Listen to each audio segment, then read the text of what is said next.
that there's value to being in these cities, there's value to the culture they've created with it. It's disruptive to try to move them. And more of the coastal investors are realizing that cities like Buffalo are on the rise, and there are opportunities to back great companies that can generate great returns. And so it's getting better on that front. But that dynamic of making sure you keep your winners, don't sell your winners short, don't sell too early, which often happens in rising cities. And when you do have a winner, we think of it as a tentpole company, you leverage that. And so momentum begets momentum. One little anecdote there that I found interesting, it's actually in the book. It's Indianapolis. There's a company called Exact Target that's in the SaaS, sort of sales, kind of marketing function.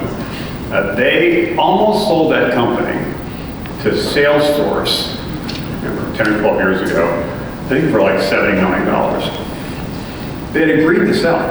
And then at last minute, Salesforce, for some reason, decided not to do it. And they kind of freaked out a little bit, but they, said, okay, we're not selling, we're going to build. And then, I think it was like 5 years later, Salesforce came back and bought that same company for $2.6 billion. Timing is everything. Better way. My own experience with AOL, we started in Northern Virginia outside of DC.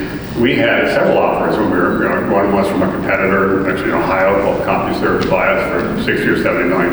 One from Microsoft to buy us for I guess $300 or $400 million. And the venture guys and even some of the early employees were like, we used to declare victory, take the money and run, get competitive out there. And it almost got sold, but thankfully it didn't. And then 10 years later or something, it was worth $160 billion.